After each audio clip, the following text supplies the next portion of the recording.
परमेश्वर पिता का धन्यवाद करते हैं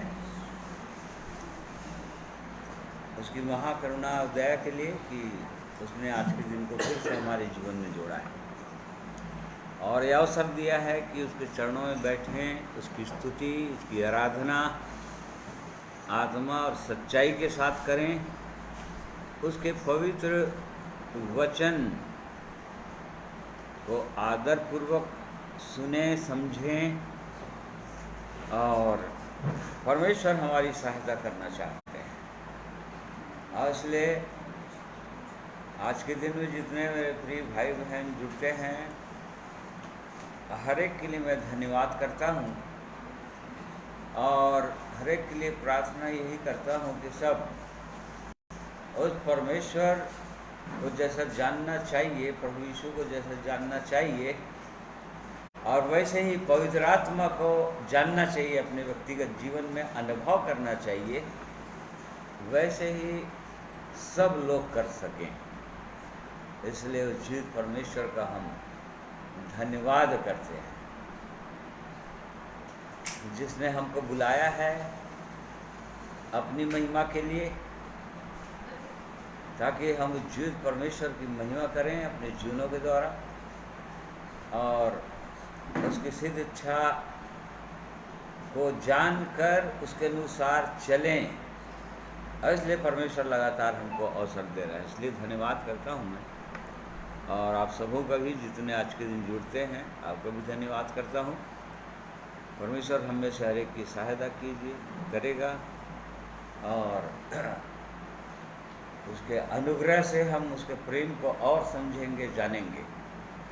इसलिए आप सबों का मैं स्वागत करता हूँ। परमेश्वर मसीह के नाम मैं जय मसीह कहता हूँ, हर एक की सहायता करें। आइए एक गीत सुनेंगे।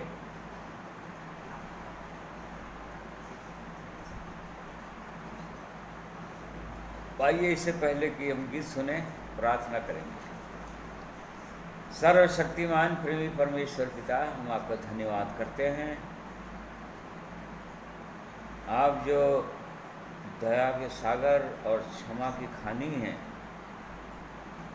अद्भुत पराक्रमी परमेश्वर हैं आप हमसे प्रेम करते हैं और प्रतिदिन को हमारे जीवन में आप लाते हैं प्रभु, एक एक दिन, ताकि हम आप जीवित परमेश्वर के और समीप आ जाएं और प्रभु यीशु आपके स्वभाव के संभागी हो जाए।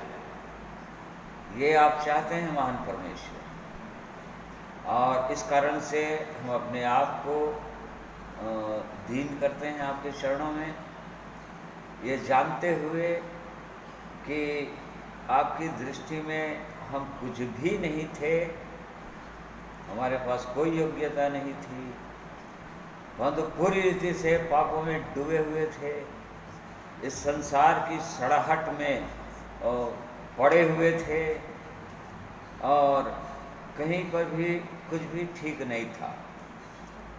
हम किधर कदम बढ़ा रहे थे हमको ये भी पता नहीं था।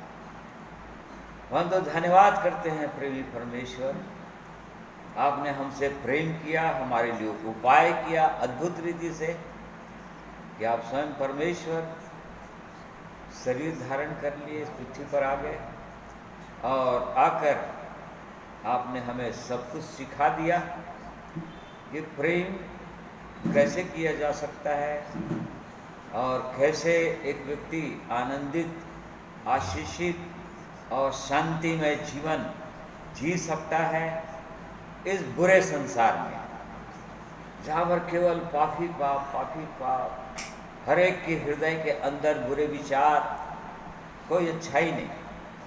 ऐसे लोगों के बीच में प्रभु जी आपने हमें बुलाया और चाहते हैं कि हम ऐसे जगहों में आपके प्रेम को प्रकट करें, आपके स्वभाव को प्रकट करें। इसलिए हम धन्यवाद करते हैं। अगले आज के दिन में प्रभु जी मैं अपने आप को, अपने जीवन को और हर एक भाइयों और बहनों को आपके हाथों में सौंप देता हूँ। पवित्र आत्मा परमेश्वर आपकी सहायता, आपकी अगुवाई हमको मिलने पाए। हम आपकी आवाज़ को सुनना चाहते हैं प्रभु, किसी मनुष्य की नहीं। और इसलिए पिता परमेश्वर, आप हमसे बातें कीजिए, आपके द्वारा हम सीखने पाएँ, समझने पाएँ। ये पूरे वातावरण को आपके हाथों में सौंप देता हूँ, और जो भी गीत गाया जाता है भाइयों के द्वारा, उनके लिए भी प्रार्थना करता हूँ प्रभु कि उनके होठों से, हृदय से वो गीत निकले, ताकि सुनने वालों पर अनुग्रह हो, आशीषित। प्रार्थना प्रभु यीशु के नाम में मांगते हैं, सुनिए, ग्रहण कीजिए। आमीन। आइए गीत को सुनेंगे, कुछ गीतों को।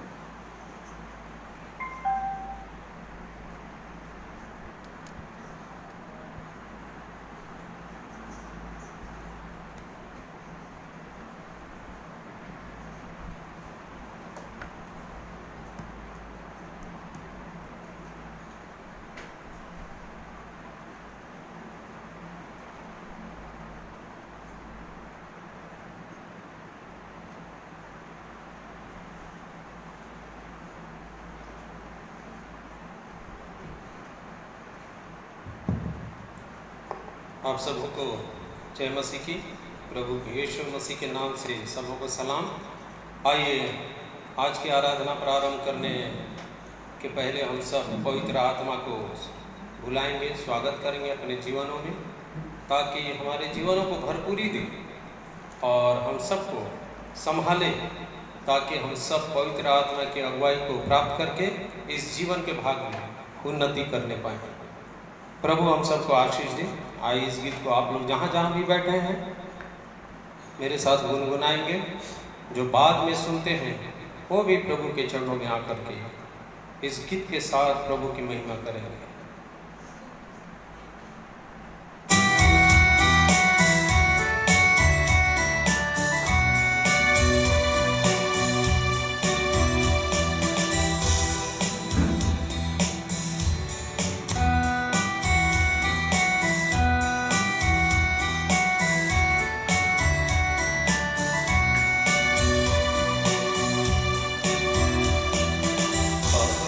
पवित्र आत्मा मेरे दिल में आ, पवित्र आत्मा मेरे दिल में आ, मेरे जीवन को तू ही चला, मेरे जीवन को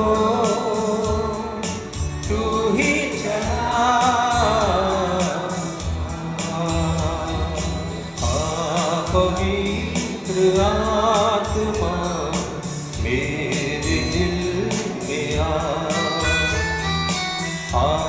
पवित्र आत्मा मेरे दिल में आ।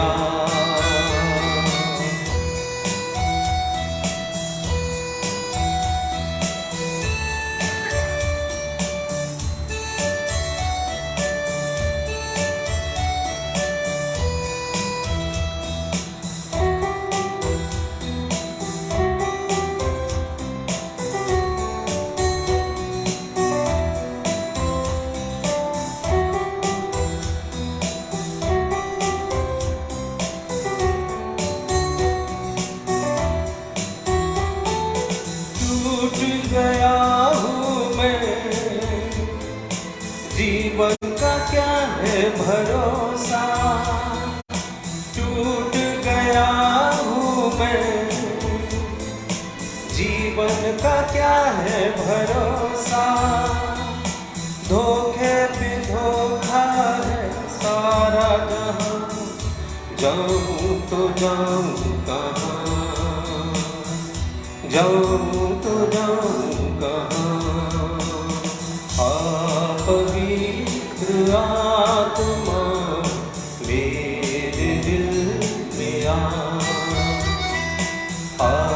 पवित्र आत्मा मेरे दिल में आ,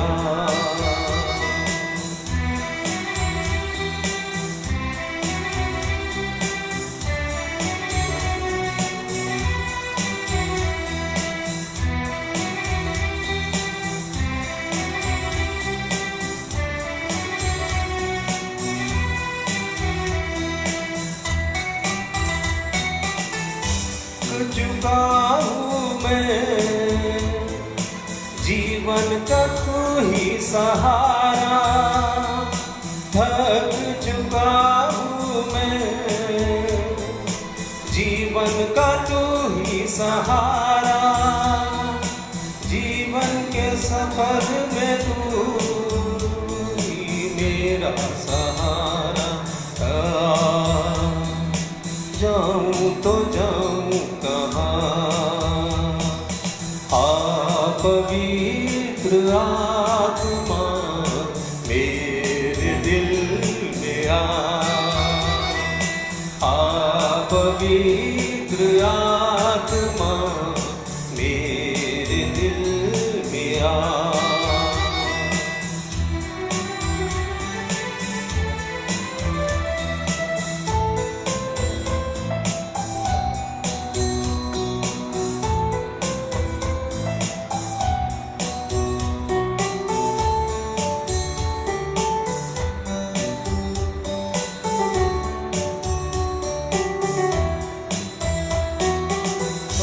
आया हूँ मैं, मुझको तू जल पिला। प्यासा आया हूँ मैं, मुझको तू जल पिला। जीवन का सोता है तू ही मसीहा, जाऊँ तो जाऊँ कहाँ, जाऊँ तो जाऊँ कहाँ। पवित्र आत्मा मेरे दिल में पवित्र आत्मा मेरे दिल में जीवन को तू ही चला, मेरे जीवन को तू ही चला।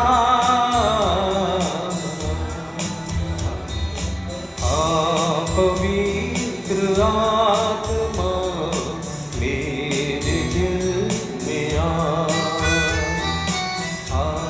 पवित्र आत्मा मेरे दिल में प्रभु की स्तुति हो। अवश्य है थोड़ा बहुत हम मिस्टेक करते हैं, परंतु प्रभु की महिमा में हम लोग आइए इस प्रभु के गीतों को और भी गाएंगे।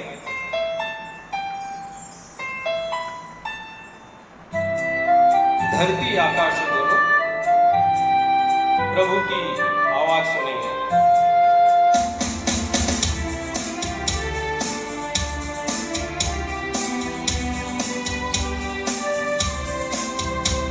धरती आकाश दोनों प्रभु की आवाज सुनेंगे। संसार के सब प्राणी उसका नाम लेंगे। धरती आकाश दोनों प्रभु की आवाज सुनेंगे। संसार के सब प्राणी उसका नाम लेंगे। धरती आकाश दोनों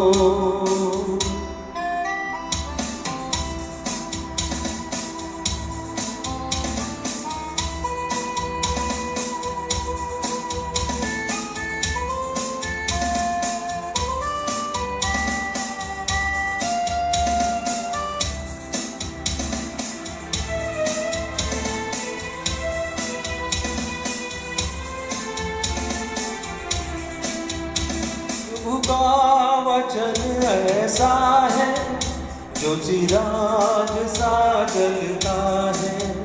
उस पर कोई चलता है, जीवन उसे मिलता है। उसके नियम को जो माने वो कभी भी ना भटकेंगे। संसार के सब प्राणी उसका इनाम लेंगे। धरती आकाश दोनों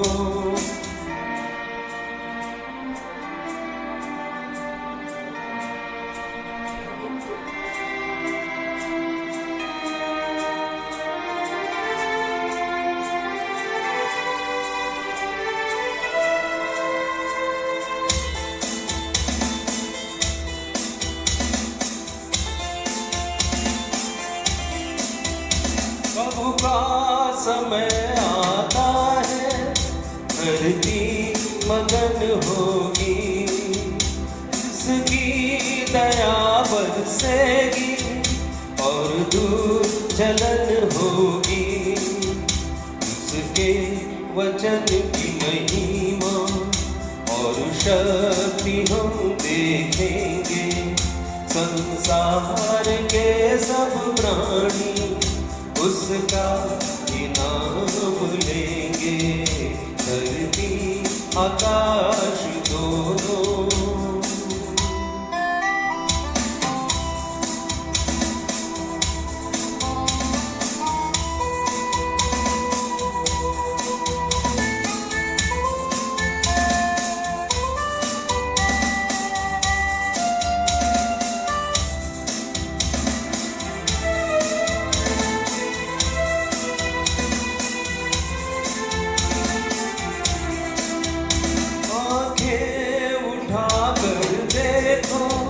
प्रभु का दिन आएगा, उसको ग्रहण जो करेगा वो ही सा जाएगा।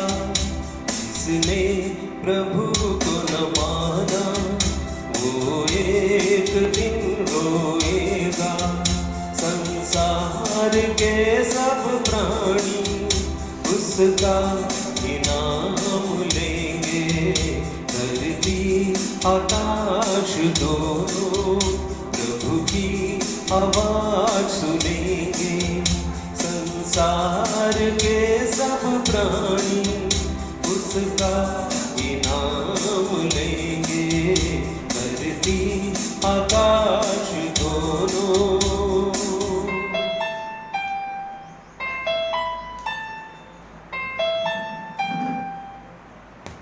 परमेश्वर पिता का धन्यवाद हो। आइए हम लोग एक गीत वचन में जाने के पहले भाई चौहान से सुनेंगे।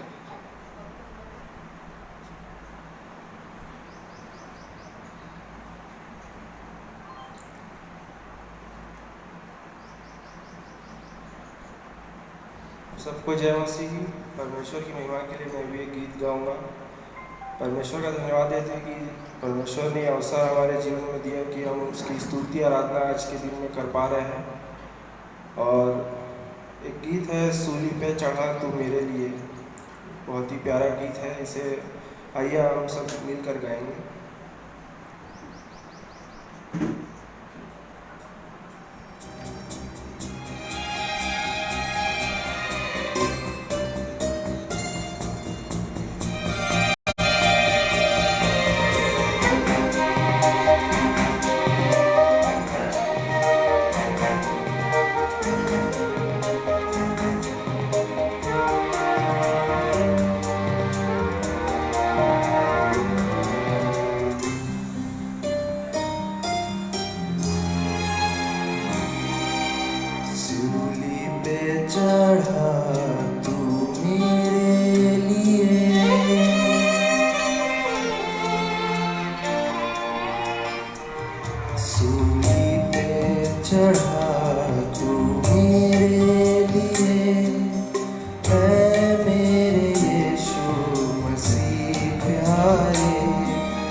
यीशु मसीह तेरी सूली बिना नाज कुछ भी नहीं है मेरा, रखता हूँ कदमों में तेरे, रखता हूँ कदमों में तेरे।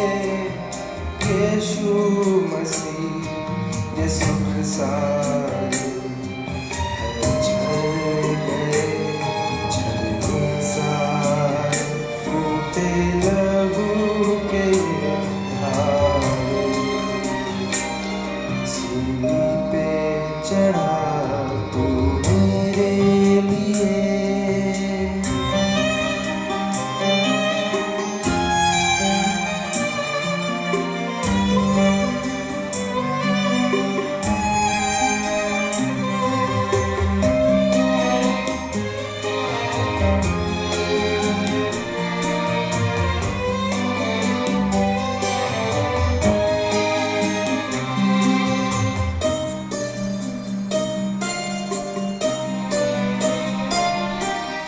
यीशु मसीह तूने दुख जो सहा, उस प्रेम सा प्रेम होगा कहाँ।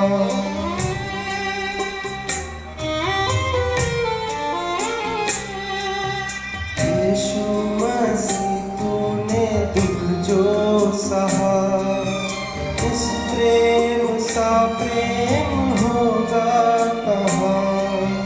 वो प्रेम दावा ये करता है, वो प्रेम दावा ये करता है, तन मन हमारे उसके ही है। झड़ गए, झड़ने सारे फूटे लहू के ये धारे। सूली पे चढ़ा तू मेरे लिए, है मेरे यीशु मसीह प्यारे। है झड़ गए, झड़ने सारे फूटे लहू के ये धारे।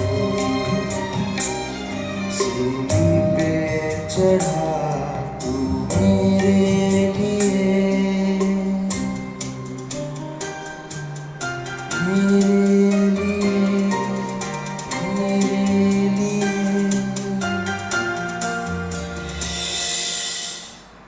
आप सबको धन्यवाद देते, परमेश्वर का धन्यवाद देता हूँ कि इस गीत के द्वारा सच में परमेश्वर हम सब से बात करे, कि सच में परमेश्वर हम सब के लिए चढ़ गए क्रूस के उस दुख को सहा हम सब के लिए। मुझे इस गीत के द्वारा परमेश्वर ने बहुत आशीष दिया, आप सबको भी आशीष दिया।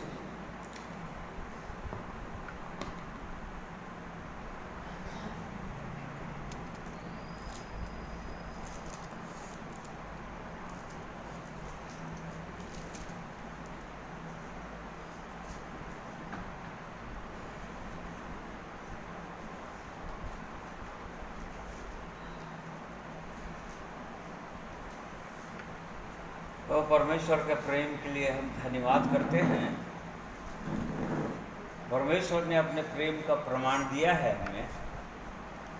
उसने कहा कि परमेश्वर ने जगत से ऐसा प्रेम रखा कि उसने अपना इकलौता पुत्र दे दिया।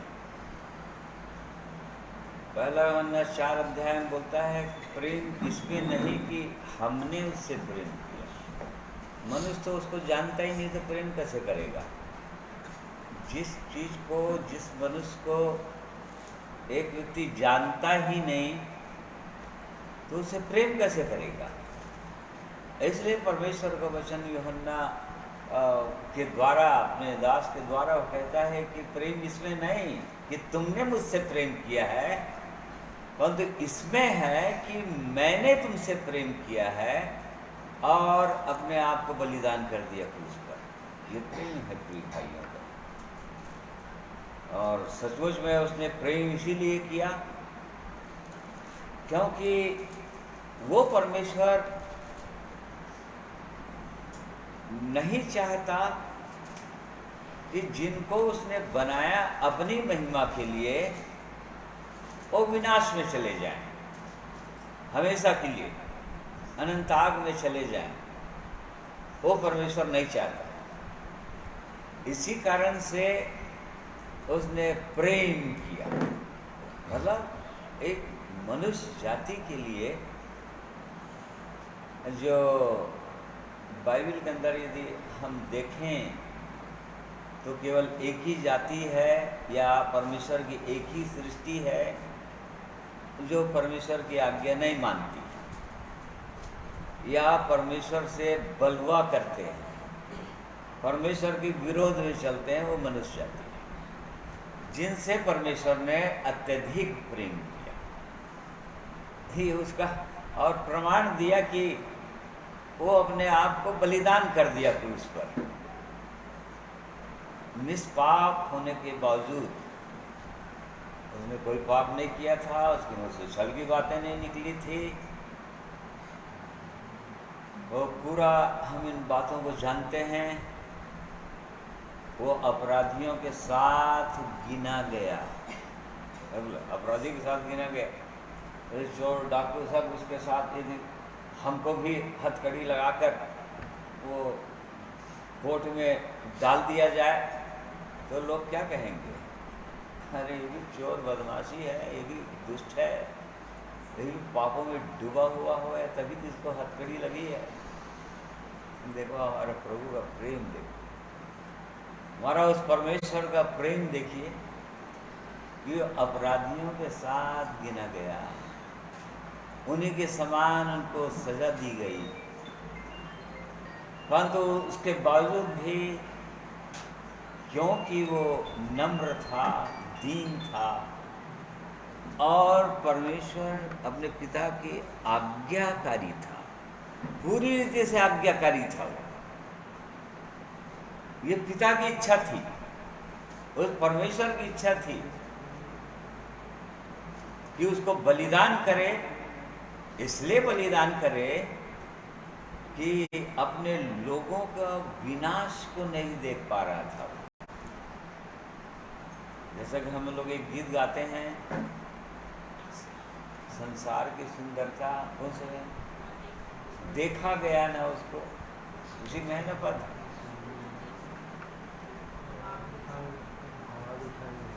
हाँ, उसी में पद है, उसमें एक पद है ना, उससे देखा नहीं गया उस परमेश्वर को कि उसके लोग कैसे सताए जा रहे हैं, शैतान कैसे रोमी और काम 24 का 11 में घसीट कर घात कर दिया, अब नष्ट करने के लिए हमेशा के लिए ले जा रहा है अनंताग में।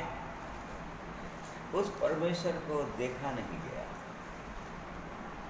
जो अपनी सृष्टि से प्रेम करता है, मनुष्य जाति से प्रेम करता है और सबसे अधिक प्रेम करता है। और इसी कारण से उसने योजना बनाया, अपने प्रेम में विवश हो गया वो कि मैं कैसे बचाऊं अपने लोगों को, अपनी प्रजा को शैतान के हाथों से कैसे छुड़ाऊं, जो इनको घसीट कर ले जा रहा है अनंत आग की ओर, अर्थात चिंताओं में, समस्याओं में, कई प्रकार के दुख,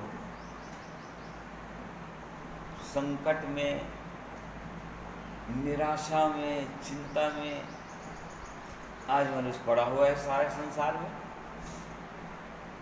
और ये परमेश्वर को देखा नहीं गया, क्योंकि परमेश्वर ने मनुष्य को अपने हाथों से बनाया, विशेष उद्देश्य से बनाया, एकदम अलग तरीके से बनाया और सृष्टि के समान उसने कह दिया और बन गया, ऐसा नहीं। इसलिए उस परमेश्वर को देखा नहीं गया और इसी कारण से वो स्वर्ग को छोड़कर इस पृथ्वी पर आ गया। पौलुस लिखता है कुरिन्थियों की कलीसिया को ओ धनी परमेश्वर, हमारे लिए कंगाल, देखो वो धनी परमेश्वर है, हमारे लिए कंगाल बन गया। कंगाल बन गए कहने का मतलब, यदि कोई उसको देगा, खिलाएगा, तब खाएगा वो। क्यों? क्योंकि पूरी रीति से मनुष्य बन गया, कंगाल बन गया। क्यों कह रहा है? वो तो धनी परमेश्वर है, उसको क्या कमी थी? परंतु जब मनुष्य बन गया तो परमेश्वर के स्वरूप में होने पर भी अपने आप को परमेश्वर होने की कोई वस्तु नहीं समझा, अर्थात परमेश्वर का जो पावर उसके पास था, स्वयं परमेश्वर था, वो अपने लिए कहीं पर भी इस्तेमाल अपने लिए नहीं। शैतान ने कहा है तू भूखा है, 40 दिन 40 रात उपवास किया है, निराहार उपवास किया है, पत्थर को कह दे कि रोटी बन जाएगा, बन जाएगा। उसको मालूम था कि बन जाएगा, मैं कहूँगा तो। परंतु वो तो मनुष्य था पूरी रीति से। परमेश्वरत्व को अपने लिए इस्तेमाल कहीं पर भी बाइबल के अंदर नहीं किया, क्योंकि पूरी रीति से मनुष्य। यदि अपने लिए इस्तेमाल किया होता तो वो प्रभु यीशु हमारा आदर्श कभी भी नहीं बन सकता था, और वो कभी भी नहीं कह सकता था कि मेरे पीछे चलो। एक परमेश्वर के पीछे कैसे चल सकता है कोई? वो आंधी तूफान आए तो थाम देगा, वो कैसे चल सकता है? अपने लिए कैसे चल सकता है? नहीं चल सकता। यही प्रेम है उसका, और सूली पर गया ही इसलिए, क्रूस की मृत्यु सही ही इसलिए, ताकि उसके लोग जो आज चिंतित, परेशान हैं, दुखी हैं, निराश हैं, बहुतों के पास कोई आशा ही नहीं है, वो सोचते हैं कि बस थोड़ा दिन जीना है, मर जाना है, उसके बाद किसने देखा है कि मरने के बाद क्या होगा? लोगों को ये कुछ पता ही नहीं है, नहीं जानते। वो तो धन्य हो गए वो डाकू जिसने पूरा विश्वास कर लिया, हे प्रभु जी जब तू अपने राज्य में जाए तो मेरी सुधि, मतलब यहाँ तक विश्वास। क्या अच्छे विश्वासियों के पास ये विश्वास है? उस डाकू के समान विश्वास। और तो परमेश्वर की बातों को कभी सुना नहीं था, कभी वो पवित्र शास्त्र को पढ़ा नहीं होगा, वो पुराने नियम को पढ़ा नहीं होगा, क्योंकि उस समय तक तो नया नियम छपा ही नहीं था, बना ही नहीं था। वो तो वो आराधनालय में, यहूदियों का आराधनालय में वो पुराना नियम रखा रहता था, जिसको हर शब्द के दिन, जिसको यहूदी लोग विश्राम समझते थे, उसमें वो प्रचार किया जाता था याजकों, महायाजकों के द्वारा, शास्त्रियों के द्वारा। ये डाकू कहाँ से सुनेगा? वो तो डाका डालने में और चोरी करने में, किसी को मर्डर करने में, किसी के परिवार को उजाड़ देने में, लूट लेने में, बस इसी में व्यस्त था। वो कैसे जान गया कि हे प्रभु जब तू अपने राज्य में आएगा तब मेरी सुधि लेना? ये विश्वास है कि आपके पास? हमारे पास ये विश्वास है? वो जीवित परमेश्वर का, प्रभु यीशु का राज्य है, और अनंत काल का राज्य है, हमेशा हमेशा का राज्य है। और डाकू को पता चला, उसने विश्वास कर लिया। कैसे? केवल एक वाणी को सुनकर। जब पहली वाणी प्रभु यीशु ने कहा क्रूस पर से, हे पिता इनको क्षमा कर क्योंकि लोग जानते नहीं कि क्या, उसके पहले उसको जो सजा दी जा रही थी, उसके साथ जो व्यवहार किया जा रहा था, उसको ठट्ठों में उड़ाया जा रहा था, उसको उल्टी सीधी बातें बोल रहे थे, कैसे उसको सता रहे थे, ठट्ठों में उड़ा रहे थे, उनको भी वो देख रहा था और उसके बाद भी उसका मुंह खुला नहीं। उन सब देखने के बाद वो डाकू भी देख रहा था और जब मुंह खुला उसने तो बस ये कहा है पिता इनको क्षमा कर देना।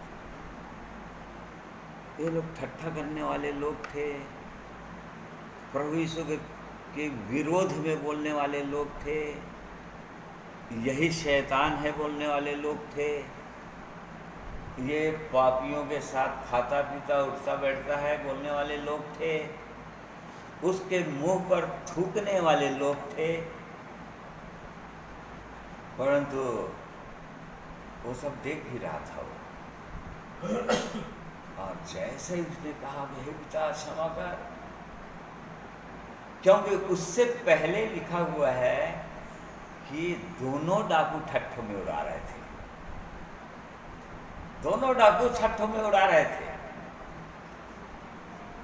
तो दूसरा भी डाकू ठट्ठों में उड़ा रहा था, प्रभु यीशु मसीह का, क्रूस पर चढ़े चढ़े। हाँ तो बचा नहीं सकता तू, तो ईश्वर कहता है अपने आप परमेश्वर का पुत्र है। परंतु जैसे ही प्रभु यीशु का आवाज को उसने सुना, क्योंकि उससे पहले तो सुना ही नहीं था कभी, क्योंकि प्रभु यीशु ने तो अपना मुंह खोला ही नहीं था। कितनों भी मार रहे थे, कितनों भी कोड़े बरसा रहे थे, कितनों भी उसके विरोध में बोले जा रहे थे, घसीट घसीट कर ले जा रहे थे, उसने तो कभी सुना ही नहीं था उसका वचन। परंतु जैसे ही सुना तो उसने विश्वास कर लिया और बहुत गहराई तक विश्वास कर लिया। थोड़ा नहीं, अल्प विश्वास ही नहीं, थोड़ा विश्वास नहीं कि प्रभु क्रूस पर चढ़ गया, मेरे पाप क्षमा हो गया, खत्म, और नरक में जाने से बच गया, नहीं, इतना ही नहीं। और जान गया कि इसका राज्य है और ये राजा है, ये जान गया वो, सचमुच में ये राजा है। क्योंकि क्रूस पर तो लिखा हुआ था ना, यहूदियों का राजा, ये सचमुच में राजा है। और इस कारण से उसकी सुन। तो आज उस परमेश्वर की इच्छा है, उसका ये प्रेम है, उसकी योजना है, तो वो मनुष्य को तड़पते हुए देख नहीं पा रहा है, उसको देखा नहीं गया। मनुष्य की तड़पन, उनकी चिल्लाहट, शैतान का उनको सताए जाना, कि कैसे शैतान जो है घसीट कर उनको ले रहा है, मार पीट कर धुआं कर दिया, पूरी उनका वस्त्र उतार लिया, नंगा कर दिया। अब उनके पास कुछ है नहीं। तो वो परमेश्वर जो है मनुष्य बनकर आ गया, वो धनी परमेश्वर, धनी परमेश्वर है, हमारे लिए, मनुष्य के लिए कंगाल बन गया। कंगाल बन गया कहने का मतलब, कंगाल किसको कहते हैं? जिनके पास कुछ भी, कुछ लोगों ने यूहन्ना 9 अध्याय उसका 57 में पूछा है, प्रभु वो जहां जहां जाएगा, पढ़िए,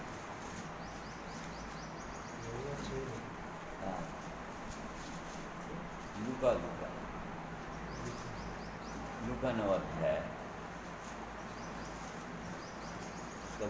जब वे मार्ग में जा रहे थे तो किसी ने उससे कहा, जहाँ जहाँ तू जाएगा मैं तेरे पीछे हो लूँगा।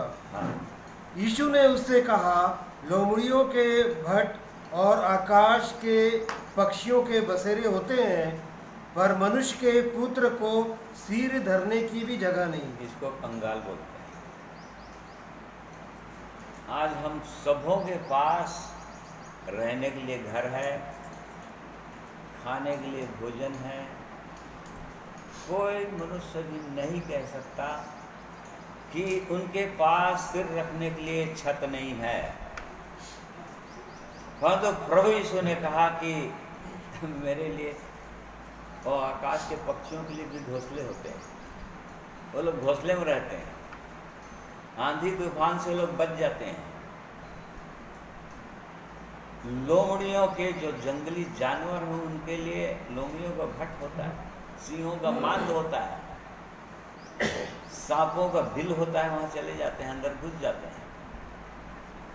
परंतु प्रभु यीशु बोल रहे थे कि मनुष्य के पुत्र के लिए सिर रखने की भी जगह इसको कंगाल बोलते हैं।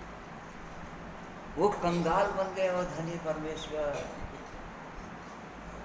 और जब तक अपने माता पिता के अधीन थे यूसुफ और मरियम के, तब तक वो नासरत में थे, उनके घर में। परंतु जैसे ही सेवा आरंभ हुआ उनके पास कुछ नहीं था। इसलिए बार बार हम सुसमाचार में पढ़ते हैं कि प्रभु यीशु ने रात भर पर्वत में जाकर प्रार्थना करता, उसके पास कुछ है ही नहीं रखने के लिए, रहने के लिए। और ऐसा लगता है कि कोई उसको बुलाता भी नहीं था कि हे प्रभु रात्रि हो रहा है, रात्रि हो गया, अब चलिए हमारे घर में रहिए, विश्राम कीजिए। शायद ऐसा भी बोलने वाला कोई नहीं।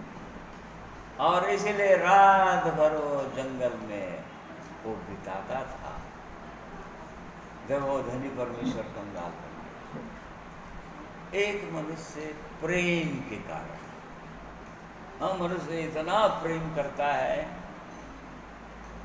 कि वो नहीं चाहता एक मनुष्य सड़ते हुए, अशांत, निराश, चिंतित, परेशान, वो परमेश्वर नहीं चाहता। ये उसका प्रेम है, ये परमेश्वर का अद्भुत महान प्रेम है। वो चाहता है कि उसके प्रेम को हम जानें, उसकी गहराई को समझें, और वो जानता है, उसके बाद भी उसके हृदय के अंदर शांति, उसके बाद भी उसने किसी को कंप्लेन नहीं किया कि किसी ने मुझको अपने घर रात्रि होने जा रहा है, सांझ होने जा रहा है, और वो चला जा रहा है। वो तो मौज के मार्ग में जब जा रहा था, दो चेले लोग बोले थे, हे प्रभु, अब वो जा रहा था, सांझ हो गया, अब मैं चलता हूँ। अब कहाँ जाएगा? किसी जंगल में जाएगा, किसी पहाड़, क्योंकि उसके बाद तो रहने के लिए घर ही नहीं। परंतु उस समय दो लोग बोले थे प्रभु यीशु, हे प्रभु, संध्या हो गई, रात होने वाला, आज हमारे यहाँ टीका, और उनके लिए भोजन का प्रबंध कीजिए। लूका 24 में दिया गया। और ऐसा कोई जगह नहीं दिखता है। हाँ, कोई कोई लोग थे। समौन एक फरीसी था, वो अपने घर में बुलाया था, निमंत्रण दिया था, जहाँ पर एक मरियम मगदलिनी अपने बालों से अपने आंसुओं उसके पैर में गिरे थे, उसे बोझ डाली थी, इत्र डाल के बोझ दी थी। ऐसा कुछ कुछ है बस। तो उस जीवित परमेश्वर का प्रेम यही है अपने लोगों के लिए, तो सारे मनुष्य जाति के लिए, कि उसकी शांति, उसका प्रेम, उसका आनंद को हम अनुभव करें, उसको जानें। और इसी कारण से यशाया 48 उसका 18 का पढ़िए। भला होता कि तू मेरी आज्ञाओं को ध्यान से सुना होता, तब तेरी शांति नदी के समान और तेरा धर्म समुद्र की लहरों के समान होता। हाँ, देखो, परमेश्वर अपने लोगों को बोल रहे थे, अपने नबियों के द्वारा वो परमेश्वर अपने लोगों से बात करना चाहते थे। और वो बताना चाहते थे, यदि तू मेरी सुना होता तब तेरी शांति नदी के समान। इसका मतलब परमेश्वर हर समय उसकी सिद्ध इच्छा ये है कि उसके लोग शांति से रहें, उनके हृदय के अंदर शांति हो। शांति के उल्टा अशांति, बेचैनी, समस्या, निराशा, चिंता, ये उसके विरोधी शब्द हैं। शांति क्या बोले? हाँ, परेशान, ये सब। परमेश्वर चाहता है कि उसके लोगों के अंदर शांति हो, मतलब परेशान न हो, धन्य जीवन जिए, पवित्र जीवन जिए, आनंदित रहें, हर समय आनंदित रहें। पौलुस के द्वारा पवित्र आत्मा बोल रहा था फिलिपियों की कलीसिया को कि प्रभु में सदा आनंदित रहो। मैं फिर कहता हूं कि आनंदित रहो। ये परमेश्वर की इच्छा है। और कहाँ पर रह के बोल रहे थे वो? कहाँ पर थे उस समय जब इस पत्री को लिखे? तो रोमन गवर्नमेंट के जेल के अंदर, जो खतरनाक जेल था, क्योंकि राजा भयंकर क्रूर था। वो सीजर था, केसर था राजा, इतना क्रूर राजा, और जेल कैसा रहा होगा। वहां से वो लिख रहा था कि प्रभु में सदा आनंदित रहो। इसका मतलब वो जेल के अंदर कैसा था? वो आनंदित,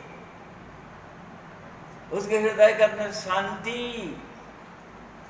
और जेल के अंदर मच्छर काटते होंगे, काकरोच होंगे, वहां पर चूहे इधर से उधर दौड़ते होंगे, कोई प्रॉपर उसके पास ओढ़ने पहनने और उसके लिए कोई वस्त्र नहीं था। ठंड है तो ठंड में कुकड़ रहे हैं, परंतु अपने लोगों को बोल रहे हैं कि प्रभु में सदा आनंदित हो, शांति रहे। उनके हृदय के अंदर कितनी शांति रही होगी, सोच लीजिए। वही परमेश्वर बोलता है कि उसके लोगों के अंदर शांति हो। और कैसी शांति हो? नदी के समान। कैसी शांति हो? नदी के समान। नदी के समान मतलब नदी को कोई रोक नहीं सकता, कोई नहीं रोक सकता। हर चीजों को लोग रोक सकते हैं। मान लो कोई ट्रेन जा रहा है तो बीच में आ गया और लोग को बहुत बड़ा ये कर दिए, पत्थर रख दिए, बहुत बड़े बड़े पत्थर, और ट्रेन रुक जाएगा, गिर जाएगा, उलट जाएगा। बड़ा ट्रक जा रहा है, ट्रैफिक लाइट है, वहाँ पर रेड आ गया और रुक गया, लाइट रोक देगा उसको, रेड लाइट। परंतु परमेश्वर की शांति ऐसी है जिसको कोई रोक, चाहे कितना भी बांध दो, कितना भी बड़ा लगा दीवार लगा दो, नदी के सामने क्या करेगा? नदी तोड़ ताड़ के उससे आगे या भर जाएगा, उसके ऊपर से बहने लग जाएगा, परंतु रुकेगा कभी भी। देखो प्रिय भाइयों बहनों, परमेश्वर की इच्छा ये है कि उसके लोगों के जीवन में ऐसी शांति हो, अपरंपार, मनुष्य के सोच समझ से परे। मनुष्य सोच नहीं सकता कि कैसी शांति। जब पौलुस और सिलास जब जेल में थे तो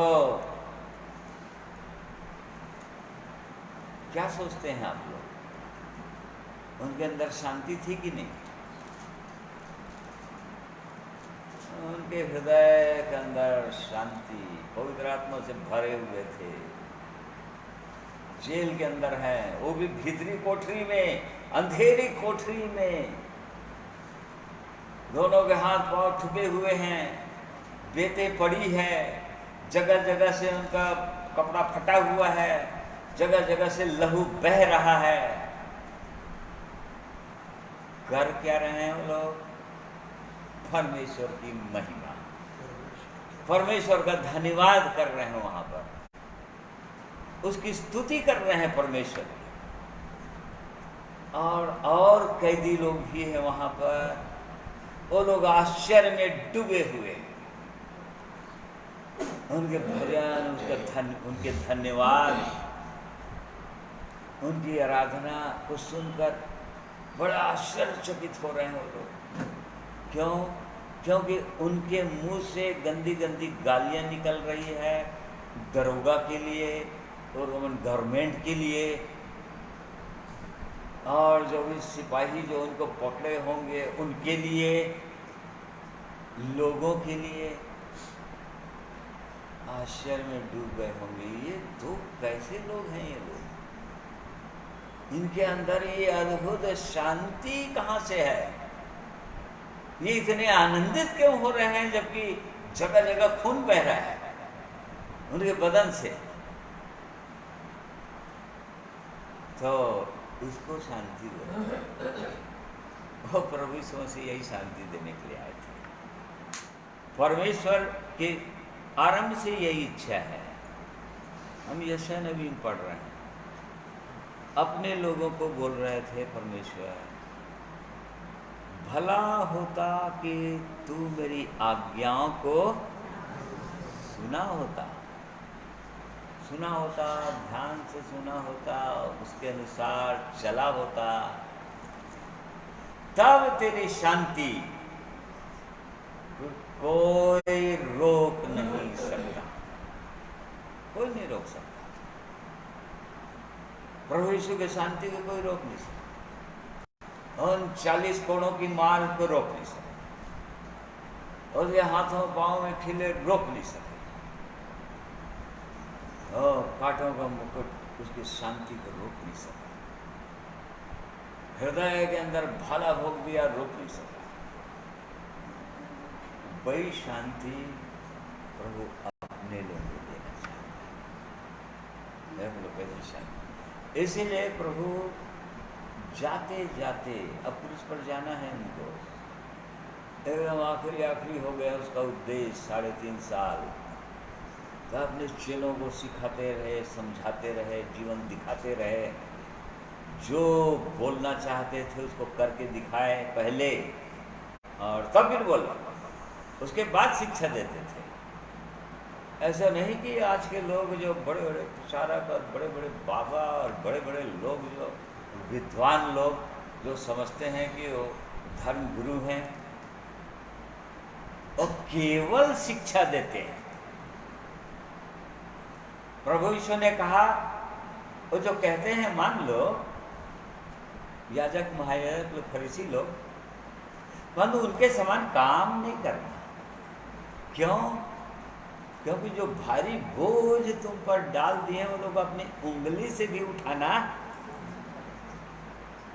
उनके पास अनुभव ही नहीं है कि बोझ को कैसे उठाना है। ऐसी समस्या आ गई, विपरीत परिस्थितियां, संकट आ गए कि उनको कैसे सहना है, उनको तो पता ही नहीं।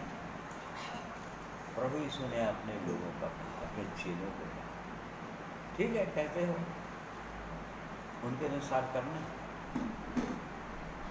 वह मतलब उनकी शिक्षाओं को मानना, परंतु उनके समान काम नहीं करना। तो प्रिय भाइयों और बहनों, यहाँ पर हम देख रहे हैं कि प्रभु एक व्यक्ति को अशांत नहीं करना चाहता, हमेशा शांति देना चाहता, परंतु उसने कहा अपने चेलों को एकदम आखिरी उद्देश्य, अब क्रूस पर जाने वाला है ना, उसके बाद एकदम आखिरी उद्देश्य, आखिरी लाइन में यूहन्ना 16, 33। हाँ 33 का। मैंने ये बातें तुमसे इसलिए कही है कि तुम्हें मुझ में शांति मिले। संसार में तुम्हें क्लेश होता है, परंतु ढाढ़स बांधो, मैंने संसार को जीत लिया है। हाँ देखो, प्रभु यीशु ने कहा, लास्ट वर्ड कहा चेलों को। अब उसके बाद अपने चेलों से बातचीत करना बंद कर दिया, क्योंकि 17 अध्याय में उसने पिता से प्रार्थना की गतसमनी की बात, और उसके बाद वो पकड़वा दिया गया गतसमनी के ही बाग में। अब चेलों से बातचीत करने का उनके पास कोई अवसर नहीं था, परंतु उससे पहले पूरी रीति से उसने बता दिया, एक मनुष्य को जीवन का रास्ता बता दिया, बुद्धि के मार्ग में कैसे चलना है ये बता दिया, सिधाई के मार्ग में कैसे चलना है ये दिखा दिया। उसने सिखा दिया प्रेम करके कि प्रेम करना किसको कहते हैं, किसको प्रेम बोला जाता है, वो सब कुछ बता दिया। अब आखिरी में बोल रहा है कि संसार में तुम्हें क्लेश होता है। मतलब ये बोला कि तुम संसार में हो अभी, शरीर में हो अभी, क्लेश तो होगा ही होगा, क्लेश से बच नहीं सकते। प्रभु यीशु के लोग, उसके पीछे चलने वाले लोग क्लेश से तो बच नहीं सकते। संसार में तुम्हें क्लेश होता है, परंतु ढाढ़स बांधो, याव रखो, निराश मत हो जाओ, अपने हियाव को तोड़ मत दो, ये कहना चाह रहे हैं। परंतु ढाढ़स बांधो कि हम पढ़ो ना उसको 33 पर। मैंने ये बातें तुमसे इसलिए कही है कि तुम्हें मुझ में शांति मिले। संसार में तुम्हें क्लेश होता है, परंतु ढाढ़स बांधो, मैंने संसार को जीत लिया है। देखो, शांति केवल प्रभु यीशु मसीह में ही मिलेगी। प्रभु यीशु ने कहा, मुझ में शांति मिलेगी तुम्हें। संसार में क्लेश मिलेगा। संसार के लोग सब टेढ़े और हठीले लोग हैं, परमेश्वर को नहीं जानते वो लोग, परमेश्वर का प्रेम को कभी जाना ही नहीं वो लोग, परंतु तुम जान गए और उस कारण से मेरे पीछे चलने लगे। संसार में तो क्लेश मिलेगा ही, परंतु मुझ में तुमको शांति मिलेगी। देखो, और मेरी शांति कोई छीन भी नहीं सकेगा। जिस प्रकार से नदी को कोई रोक नहीं सकता बहने से, वैसे ही उसके लोगों के हृदय के अंदर वो शांति बहने से कोई रोक नहीं सकता। कोई रोक नहीं सकता मतलब पौलुस ने बताया रोमियो 8 अध्याय में, क्या क्लेश, क्या संकट, क्या नंगाई, क्या जोखिम, क्या तलवार, क्या अकाल, और क्या हो सकता है मनुष्य के जीवन। संकट और क्लेश और क्या हो सकता है संसार में। बहुत ज़्यादा हुआ तो तलवार आएगा, अकाल आएगा, मरी फैलेगा, संकट आएंगे, विरोध आएगा पूरी रीति से। परंतु परमेश्वर के जन ने कहा कि ये तुमको रोक नहीं सकेंगे, क्योंकि मेरी शांति तुम्हारे हृदय के अंदर है। वो नदी के समान वो बहता ही रहेगा, उसको कोई रोक नहीं, कोई बाड़ा नहीं लगा सकता उस पर, वो आगे बढ़ ही जाएगा, उसको कोई रुकेगा नहीं। तो यहाँ पर प्रभु यीशु ये बोल रहे थे कि तुमको शांति मिलेगी। और दूसरे जगह लूका 2 अध्याय उसका 14 बताइए।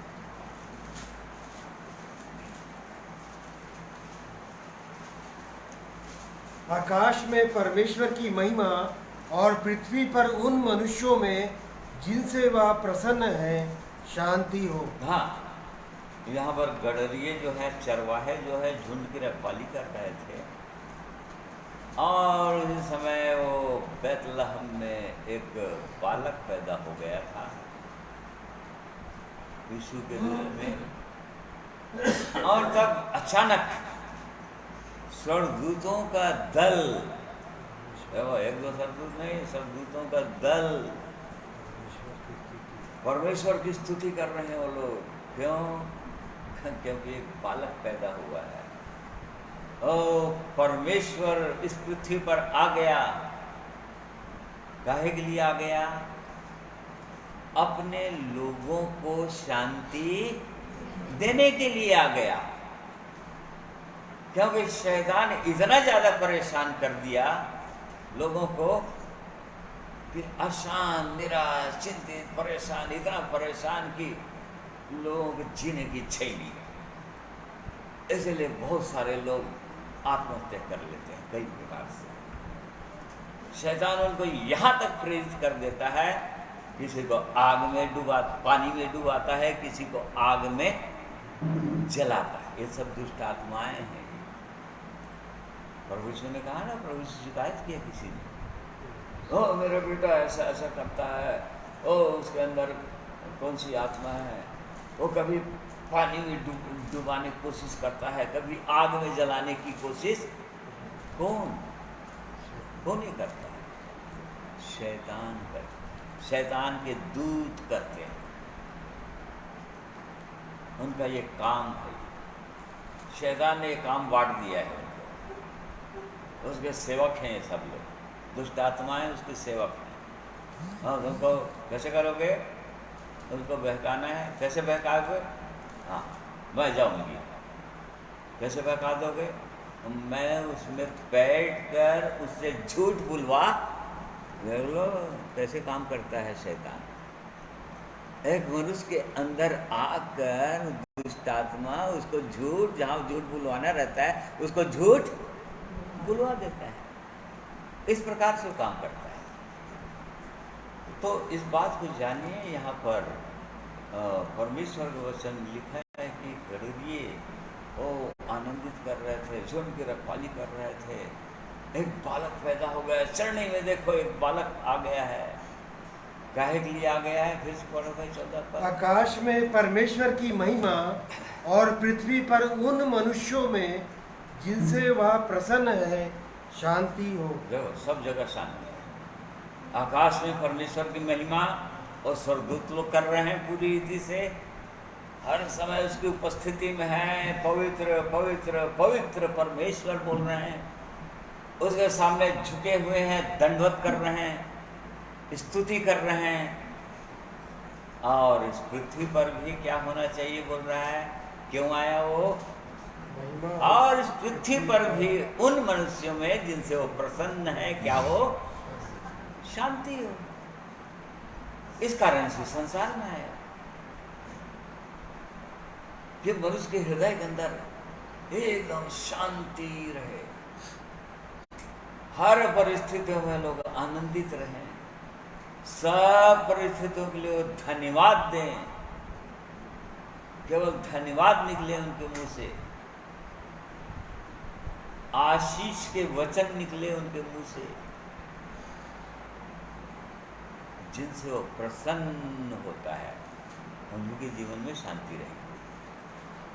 इसको जांचना है कि जब कभी भी अशांति लगने लगता है अपने हृदय के अंदर, बहुत बार लगता है, ऐसे कई परिस्थितियां आ जाती है, कई विरोधी मतलब परिस्थितियां आ जाती है, कई संकट आ जाता है, क्लेश आ जाता है, हृदय के अंदर अशांति आने लगता है, अशांत होने लगता है, निराश होने लगते हैं।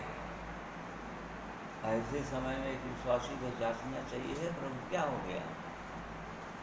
आप मेरे जीवन की किस बात से, किन कामों से आप प्रसन्न नहीं हुए, और इस कारण से मेरे हृदय के अंदर अशांति आ गई। देखिए प्रिय भाइयों और बहनों, किसी दूसरे के कारण से कभी भी अशांति आती नहीं है। जैसे कि बहुत सारे विश्वासी लोग यही शिकायत करते हैं कि अरे उनके कारण से वो हमारी सास ऐसी है, हमारी बहू ऐसी है, और हमारे लोग ऐसे हैं, हमारे पड़ोसी ऐसे हैं, उल्टे सीधे बातें बोलते रहते हैं, और इस कारण से हमारे हृदय के अंदर अशांत हो जाते हैं, निराश हो जाते हैं, दुखी हो जाते हैं। ऐसे बोलते हैं, ठीक है। जो मीठा जल है ना, हमेशा कैसा रहेगा? मान लीजिए एक गिलास में शरबत लीजिए, ठीक है, पूरा गिलास भर शरबत, अब उसको बहुत ज़्यादा ऐसे हिला डालिए, अब उसके बाद फिर पिएंगे तो क्या निकलेगा वहाँ से? हैं? शरबत बोल रहा हूँ। जितना भी हिला डालें, दुला डालें, ऐसा वैसा कर डालें, मीठापन खत्म नहीं होगा, वो वही रहेगा, वो शरबत ही रहेगा। वो अचानक कड़वा वो हो नहीं जाएगा हिला देने से, हो जाएगा क्या? तो कई बार दुष्ट जो है या परमेश्वर अलाउ करता है कि जब कोई दूसरे को, अपन जब सोचते रहते हैं कि हाँ प्रभु सब ठीक ठाक मंगलमय है, सब कुछ ठीक ठाक चल रहा है, और तब फिर परमेश्वर किसी को उभारता है, इनको बता दो, थोड़ा सा हिला दो उनको कुछ उल्टी सीधी बातें करके, और तब देखना कि वो अभी भी मीठापन है कि अब अचानक वो कड़वा निकलने लग गया है। इसका मतलब वो वास्तविक शांति हृदय के अंदर वो थी ही नहीं, वो क्षणिक शांति थी, वो टाइम बीइंग शांति थी, वो केवल वो परमानेंट नदी के समान बहने वाली शांति नहीं थी। वो तो शांति रहेगी, वो चाहे कितना भी हिला डालो, कितना भी उसके विरोध में बोल डालो, कितना भी उसको सता डालो, जो हृदय के अंदर शांति हो तो शांति ही रहेगी। देखो, ऐसी शांति की बातें वो परमेश्वर कर रहा है अपने लोगों के लिए, अपनी प्रजा के लिए। वो बोल रहा है, भला होता कि तुम मेरी आज्ञाओं को सुने होते, और तब तेरी शांति नदी के समान और तेरा धर्म समुद्र की लहरों के समान होता। तो शांति भंग क्यों हो जाता है? कहाँ पर क्यों अशांति आने का या शांति भंग होने का कारण क्या होता है? वो भी बता दिया करो। उसी के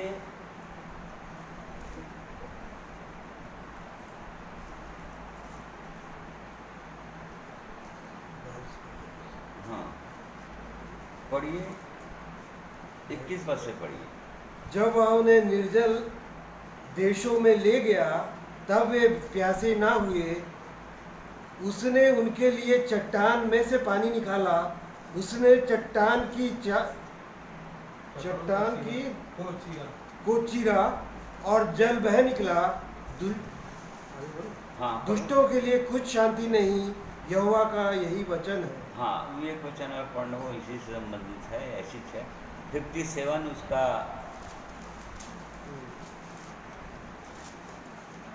19 से पढ़िए।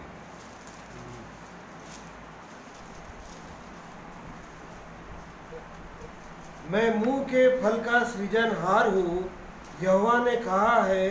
जो दूर और जो निकट है दोनों को पूरी शांति मिले। देखो, ये परमेश्वर की इच्छा है। जो दूर हैं, जो निकट हैं। निकट उनको बोल रहा था यहूदियों को, इस्राएलियों को, जो परमेश्वर के एकदम निकट थे, क्योंकि उन्हीं को व्यवस्था दिया परमेश्वर, उन्हीं को अपनी विधियां बताया, उन्हीं को लाल समुद्र से पार कराया, मिस्र देश से निकाल कर कनान देश में पहुंचाया। वो लोग निकट हैं। वो परमेश्वर की इच्छा और योजना ये है उसकी अपनी सृष्टि के लिए, मनुष्य के लिए, कि चाहे जो दूर हैं और जो निकट हैं, दोनों को क्या मिलना चाहिए? पूरी शांति। क्षणिक शांति नहीं, थोड़ी देर की शांति नहीं। जब सब कुछ अच्छा हो रहा है हमारे साथ, ऐसा लग रहा है कि सब कुछ अच्छा हो रहा है, बाल बच्चों की सब कुछ ठीक ठाक है, शरीर भी अच्छा चंगा है, और तब हम सोच रहे हैं कि हमारे अंदर शांति है। नहीं, चाहे जो दूर हैं, मतलब जो गैर यहूदी हैं, जो इब्राहिम की संतान नहीं है, उनको भी शांति मिले। जो निकट हैं, जो दूर हैं, सब के लिए परमेश्वर की इच्छा ये है कि उनको क्या मिलना चाहिए? पूरी शांति। अधूरी शांति नहीं, थोड़े समय की शांति नहीं, पूरी शांति वो परमेश्वर देना चाहता है। आगे, परंतु दुष्ट तो लहराते हुए समुद्र के समान है, जो स्थिर नहीं रह सकता, और उसका जल मेल और कीच उछालता है। दुष्टों के लिए शांति नहीं है, मेरे परमेश्वर का यही वचन है। शांति केवल उनके लिए नहीं है जो दुष्ट है। परमेश्वर बोल रहा है दुष्टों के लिए कोई शांति नहीं, परंतु जो लोग उसकी आवाज को सुनते हैं, जो लोग उसकी आज्ञाओं को मानते हैं, जिनसे वो परमेश्वर प्रसन्न होता है, उनके चिन्हों से, उनकी बोली भाषा से, उनके रहन सहन से उनके अंदर शांति आएगी। दुष्टों के लिए कोई शांति नहीं मिलेगी, शांति नहीं मिलेगी। तो अब यहाँ पर दुष्टों के लिए कोई शांति नहीं बोल रहे हैं, कहने का मतलब अपन क्या सोचते हैं? परमेश्वर दुष्ट उनको बोल रहा है जो पूरी तरह से हत्यारे लोग हैं, वे विचारी लोग हैं, और डाका डालने वाले लोग हैं, डाकू लोग हैं। हाँ, ये लोग दुष्ट हैं। मनुष्य ऐसा सोचता है। नहीं, परमेश्वर की दृष्टि में दो प्रकार के दुष्ट होते हैं। फिर तो नीति वचन 24 अध्याय उसका 8वां पद पढ़िए।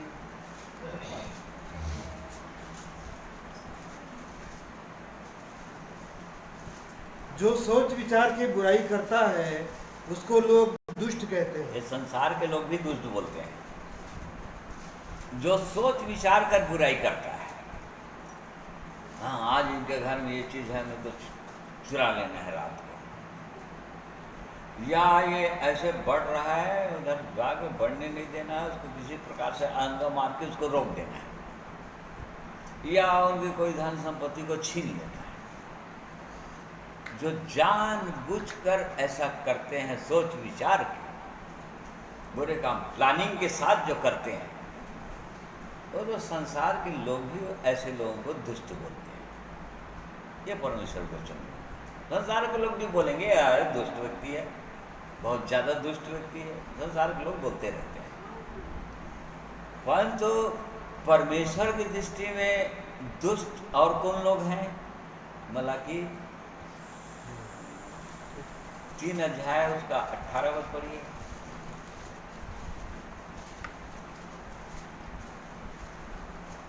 तब तुम फिर कर धर्मी और दुष्ट का भेद, अर्थात जो परमेश्वर की सेवा करता है और जो उसकी सेवा नहीं करता, उन दोनों का भेद पहचान सकोगे। जो परमेश्वर की दृष्टि में वो लोग भी दुष्ट कहलाते हैं,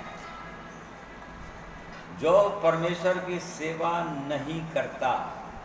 परमेश्वर की सेवा नहीं करता, सेवा करना है कि इसका मतलब ये नहीं कि हमारे जैसे जा जाके जगह जगह जाके प्रचार करें, उसको सेवा नहीं बोलता है। प्रभु यीशु के पीछे पूरा पूरा विश्वास के साथ चलना, वचन के अनुसार चलना, उसको बोल रहा है सेवा। जो सेवा करता है और जो नहीं करता है, जो परमेश्वर की सेवा करता है और जो परमेश्वर की सेवा नहीं कर। उसको परमेश्वर दुष्ट बोलता है।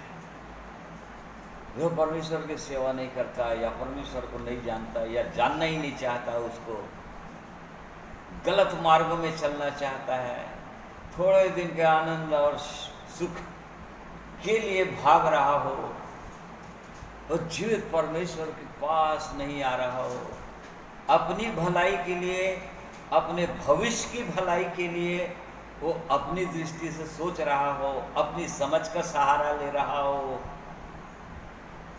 ऐसे लोगों को दुष्ट बोलता है परमेश्वर। जो उसके चरणों में नहीं आता हो, ऐसे लोगों को दुष्ट बोलता है। ये भेद है धर्मी और दुष्ट। यदि परमेश्वर की दृष्टि में धर्मी है तो उसके पीछे पीछे चलेगा, उसके मार्गों में चलेगा। वो चाहेगा कि परमेश्वर मेरे जीवन से प्रसन्न हो, और जहां भी अशांति आए वो देखेगा कि प्रभु कहां पर कौन सा काम, दुष्टता का काम मेरे जीवन में हो गया, कौन सा दुष्ट काम मेरे जीवन में हुआ जिसके कारण से मेरे जीवन में अशांति आ गई। क्योंकि दुष्टों के लिए शांति नहीं बोल रहा। जहां दुष्टता आई जीवन में, शांति भंग। इसका मतलब कहीं न कहीं परमेश्वर की इच्छा के विरोध में जीवन में काम हो गया, या उसके इच्छा के विरोध में हम चले या निर्णय लिए, कुछ तो हुआ जिसके कारण से अशांति आ गई। वचन लिखा है दुष्टों के लिए कोई शांति। तो ये परमेश्वर की सिद्ध इच्छा और मनसा है। ओ परमेश्वर पूरी शांति चाहता है, देना चाहता है, चाहे दूर हो चाहे निकट हो, चाहे अभी भी प्रभु यीशु के पास नहीं आए हों, परंतु उस जीवित परमेश्वर की इच्छा है, उनके लिए उत्तम कल्पना है कि उनके जीवन में भी शांति आ जाए। परंतु कब आएगी? जब उसकी सुनेंगे तब। परमेश्वर अपने लोगों को बोल रहा था, भला होता कि तू मेरी आज्ञाओं को सुना होता। इसका मतलब ये लोग नहीं सुन रहे थे, ये लोग सुन नहीं रहे थे, और इसी कारण से 58 का पहला पद पढ़िए भाई।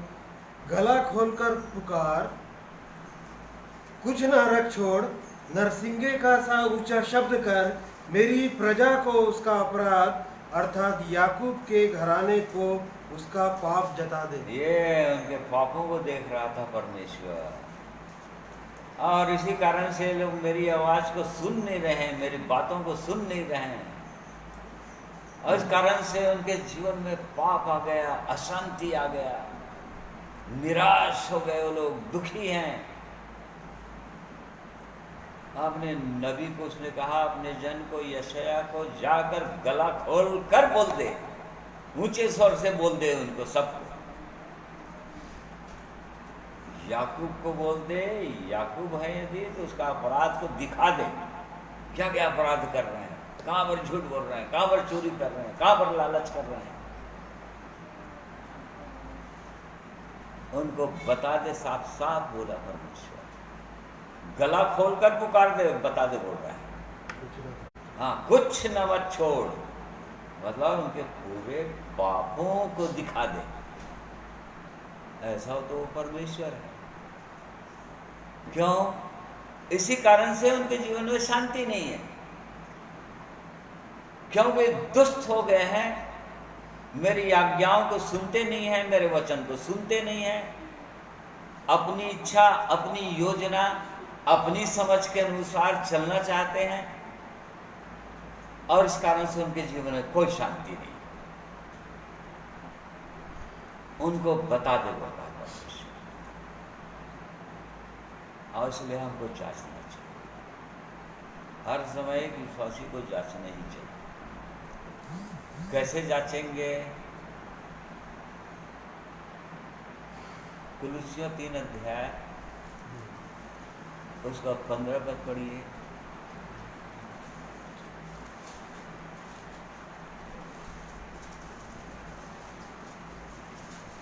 संसार की शांति जिसके लिए तुम एक देह होकर बुलाए भी गए हो तुम्हारे हृदय में राज्य करे।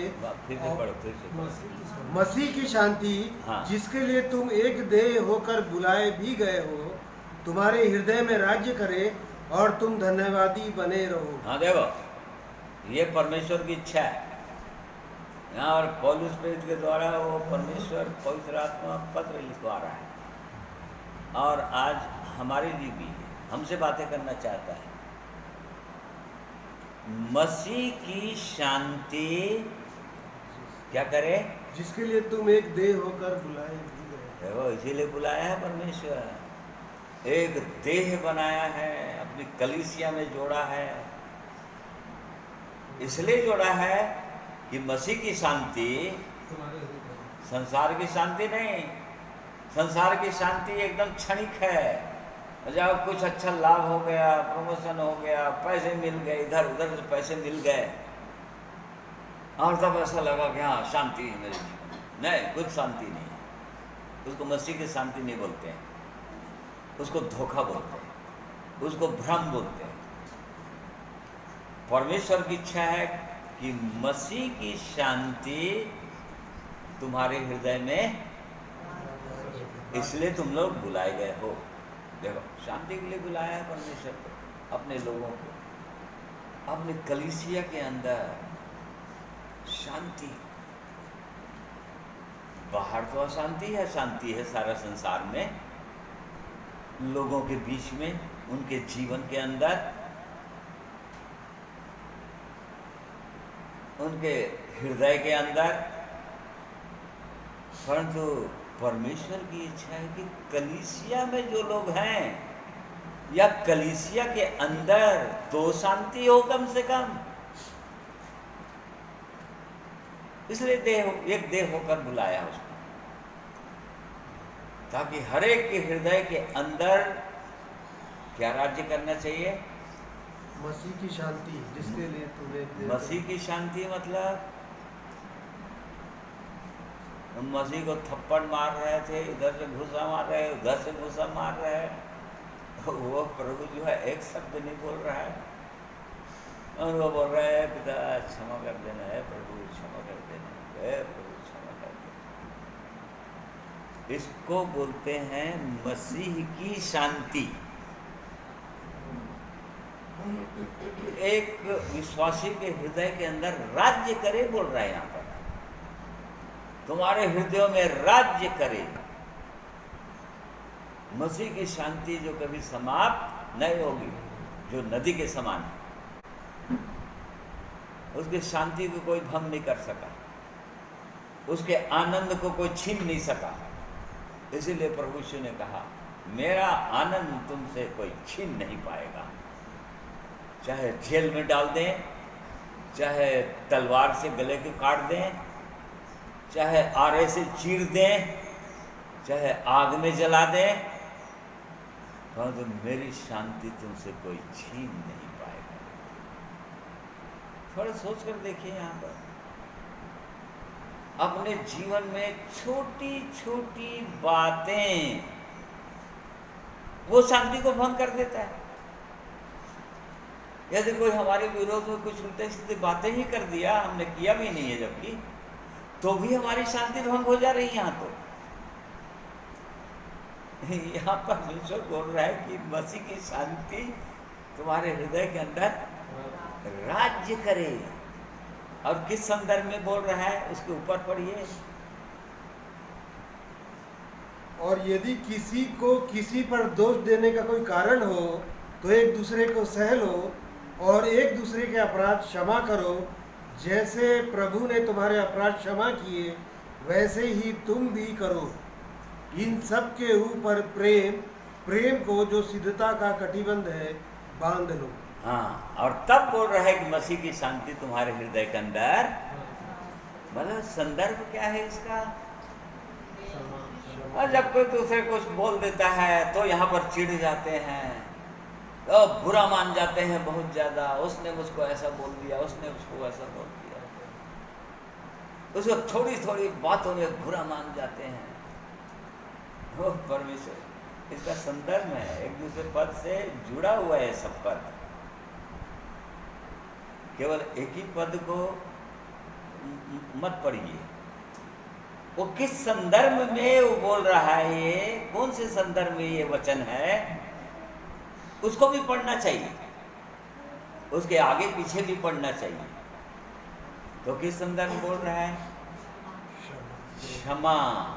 यदि कोई तुम्हारे विरोध में कुछ बातें बोल दिया, तुम पर दोष भी लगा दिया, उसको सह लो और क्या कर दो? क्षमा। और तब वो शांति बनी रहेगी, मसीह की शांति। ठीक है। और मसीह की शांति यदि भंग हो गई, इसका कहने का मतलब उसको देखो कि कहां पर क्या गड़बड़ जीवन में हो गया, किसकी बोली भाषा के द्वारा मैं अशांत हो गया, या मेरे अनुसार नहीं हुआ, कोई काम हमारे अनुसार नहीं हुआ, उसको जांचो बोल रहा है, वहीं पर रुक जाओ बोल रहा है, आगे नहीं बढ़ना, आगे नहीं बढ़ना।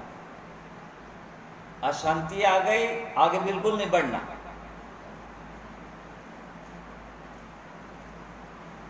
वहीं पर चेक करो कि क्या कारण है प्रभु, क्योंकि आपका वचन कहता है दुष्टों के लिए कोई शांति नहीं, कुछ ना कुछ दुष्टता की बातें तो मेरे जीवन में हो गया, जिसके कारण से मेरे हृदय के अंदर शांति भंग हो गई।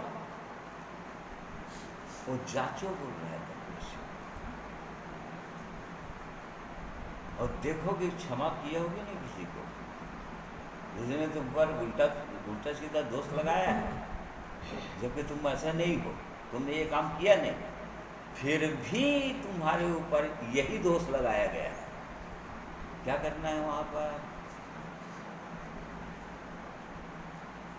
अपने आप को प्रूफ करना है कि मैंने ये काम किया नहीं है, मुझ पर गलत दोष लगाया गया है।